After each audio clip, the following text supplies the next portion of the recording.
And I'm speaking, obviously, of the Brett Favre scandal. Make no mistake, this is a scandal involving Brett Favre and the former governor of Mississippi.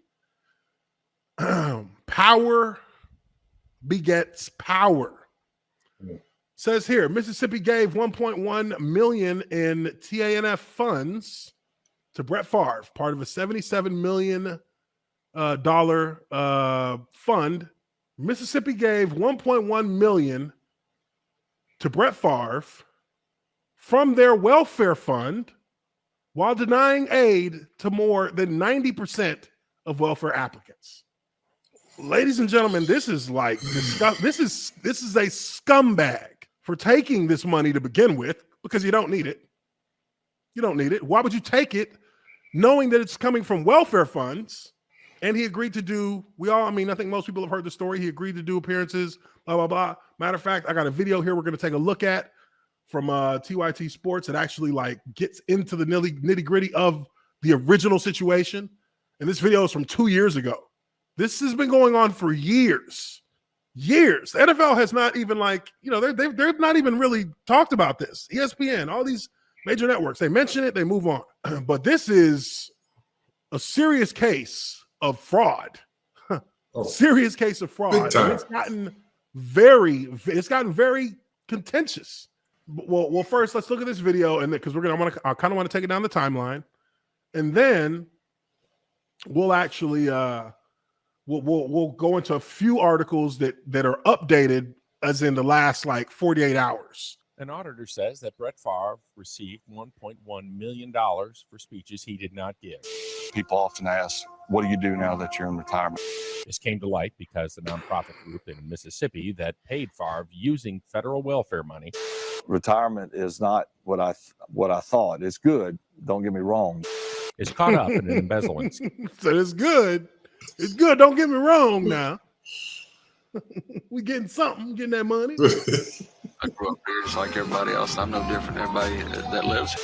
The former human services director with the nonprofit and 5 other people were indicted on state charges of embezzlement around $4 million. Hall of Fame quarterback Brett Favre is a Super Bowl winner and well-paid spokesman. I'm comfortable in jeans that are tough. With Wrangler jeans. That's why for knee and elbow support, I choose Copperfit. Copperfit and Microtouch, to name a few. Awful still that is. Boy through and through, which leads us to this man, former governor of Mississippi, Phil Bryant. Per a public records request, MississippiToday.org found Favre requested a meeting with Bryant to pitch Prevacus, a Florida-based company whose goals were to find a drug to counteract the effects of a concussion. It is highly unusual for officials at the Mississippi Department of Human Services, which administers large federal welfare grants, to take meetings like these. That's where Hold on. Brett Favre and Jake Smith Youth Educational Research Program. This meeting was requested by Brett Favre and the governor to discuss educational research program that addresses brain injury caused by concussions. They also want to discuss the new facility at USM. University USM, I don't know what that is. Okay. Southern Miss. Southern Miss? Oh yeah, that's where he went, huh? Mm-hmm. Introduced the agency's director at the time, John Davis. Nancy New, leader of the Mississippi. They name dropping everybody. right. They say everybody going Education Center, and her son, Zach. A second calendar invite shows Davis set up a meeting at Favre's home. The last major player, Mississippi auditor Shad White. Buckle your seatbelts. The Mississippi community. Buckle your seatbelts. Here comes the fraud. Oh, Lord. Education Center, a nonprofit that receives a majority of its budget from taxpayer dollars, intended to help people out of poverty, run by Nancy New, gave Favre's old stomping grounds, University of Southern Mississippi, $5 million to build a state-of-the-art volleyball facility.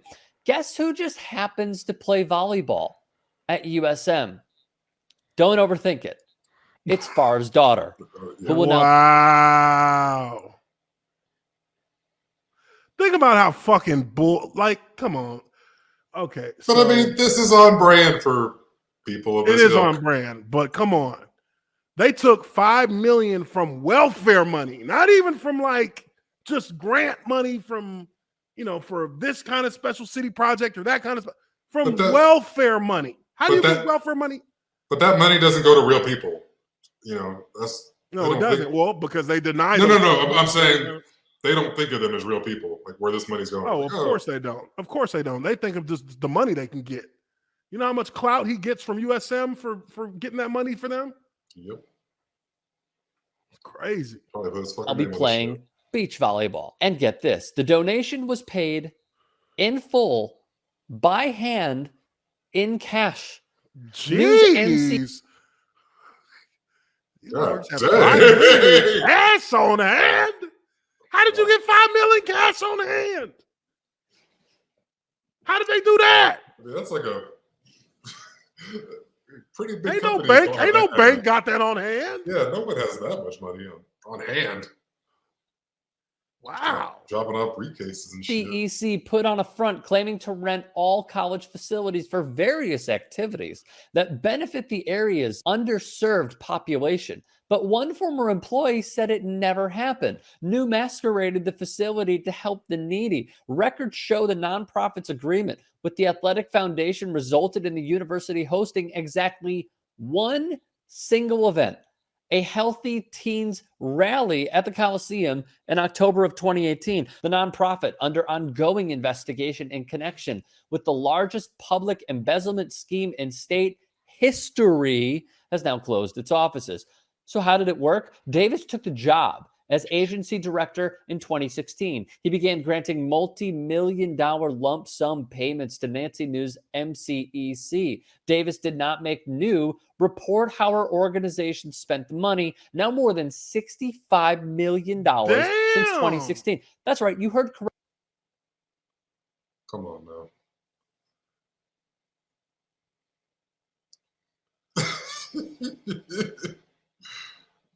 Okay, let me just say this. I mean, you can't be surprised. I ain't surprised. I'm not. This is how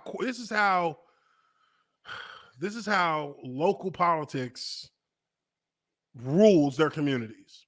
But I will say this. You would never see this shit be allowed to happen with black folks. Oh, of course. Come on. Listen to me. After $1 million, one of the founders of BLM, the political group Black Lives Matters, not the movement. The movement and the political group, two different things. The leader of BLM, they found out she was holding on to the money that they got in donations, and they got her ass wrapped and ready to roll into a cell in less than 2 years. In less than 2 years, they got her ass straight up feds.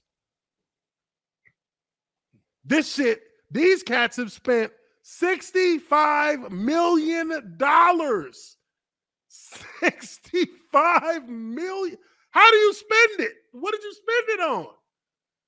Oh, they probably living good. I got to see it. They live good. You could probably buy the whole state of Mississippi for about 50. So. For real, hey, real talk. They gotta be going crazy. That's about it. That's about all it's worth. Shit. They got to be going crazy. The state did not enforce a provision in their state agreement to submit financial reports.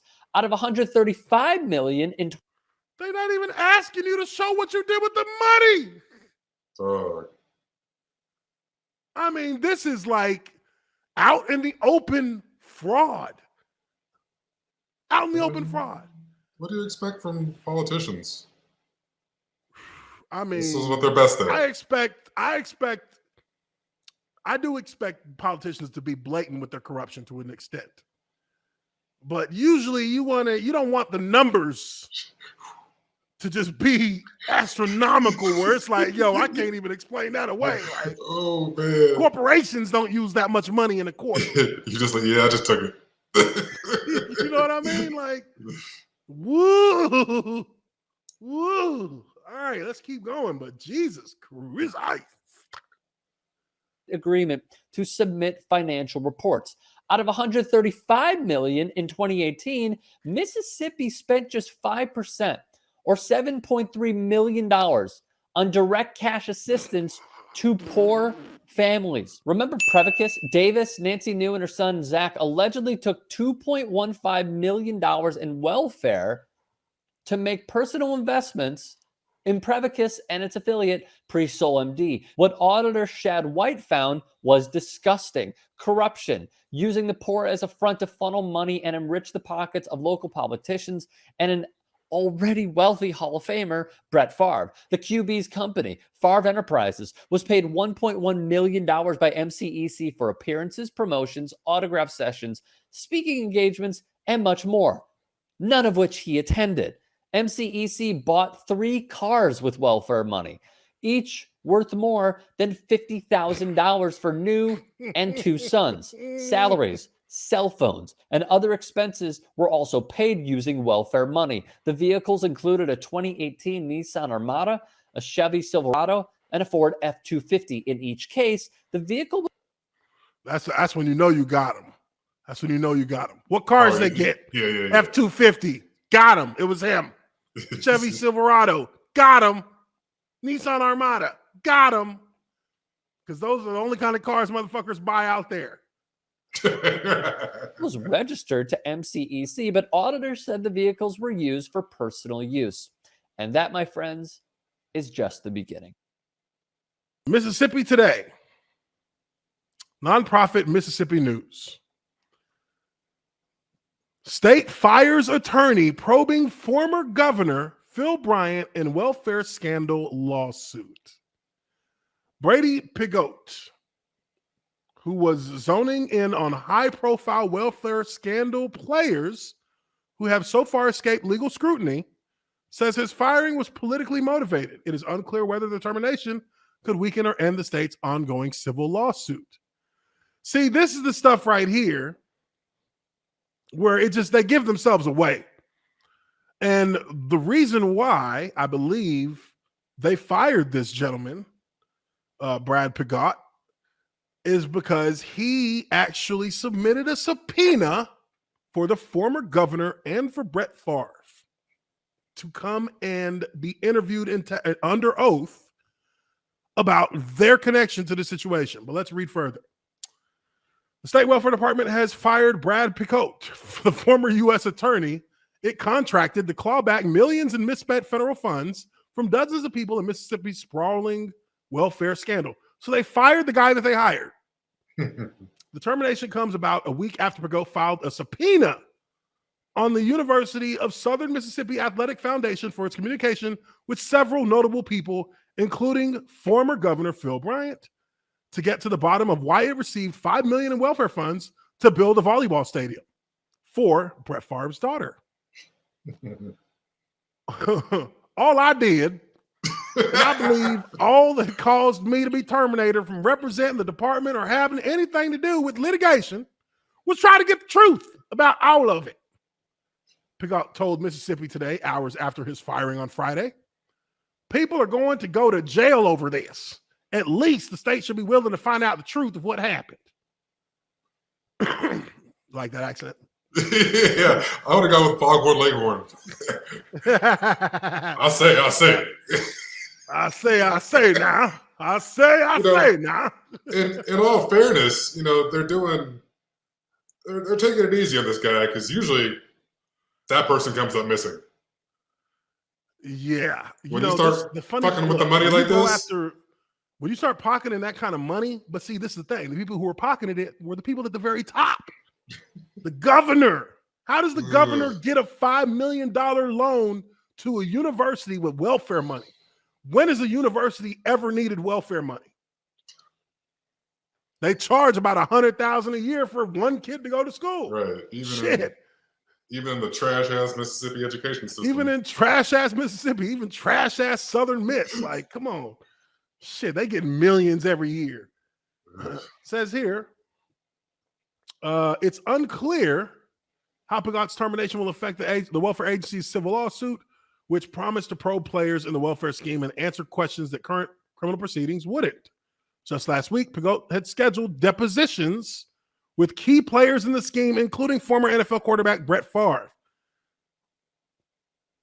because he is boys with the governor. That's why that cat got fired. He said, "Hey, you know that former governor came kicking in the door to freaking the head DAs. I want that son of a bitch gone, and I want him gone right now. I want him gone. Oh shit! You goddamn son of a bitch! You gonna ruin my legacy."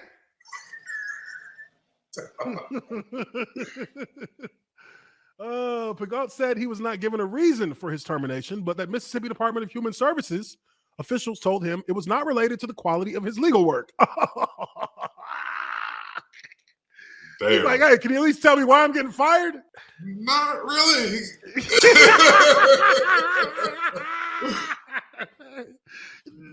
Nah, we can't tell you, homie. Sorry.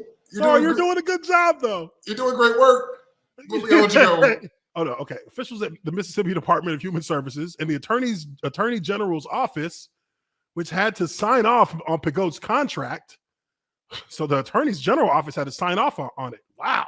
And is included on the civil lawsuit, did not return calls Friday. Of course they're not. Motherfuckers gonna golf first. He said, I'm not dealing with this shit till Monday. Fuck them. Pagot said both agencies were aware of his intent to subpoena the Athletic Foundation days before he filed. So they were probably sweating bullets. It was like, no. We didn't mean that. We didn't mean find out for real who did it. Here comes the governor kicking in the door. God damn it, I want that son bitch gone. Recent revelations about the welfare scandal, originally investigated by former Bryant campaign manager and Bryant appointee state auditor Shad White, inspired former state and federal officials to question whether White's close political ties to Bryant could have jeopardized an impartial investigation. I am sure they can find a loyal Republican lawyer to do the work. Jesus. He's not pulling any punches. He ain't pulling none. I like this guy. Said Pagot, a former President Bill Clinton appointee. Damn, they just had to throw that in there like, fuck you. Pagot's firing comes just days after he filed legal documents zoning in on high-profile players in the scheme, including Bryant and Favre, that have so far escaped legal scrutiny for their involvement. Come on. Look, I ain't even gonna front. Everything about this, everything that has happened with this situation, in my opinion, Brett Favre should be getting ready to go to prison. Point blank, because let me tell you something. Clinton Portis got hit for $2 million wire fraud because he was helping players get reimbursement money for the injuries that they suffered as football players, money that was allotted for each player. Each player has $150,000 that is allotted for them in reimbursement money from the NFL. Should you have to get any surgeries done after your healthcare insurance has lapsed and been done with, and that's after what, 5 years with the NFL after you retire? After 5 years, you're off of the NFL's insurance. You're on your own. But they give you a reimbursement fund. If you have to pay out of your pocket, they pay you the money back.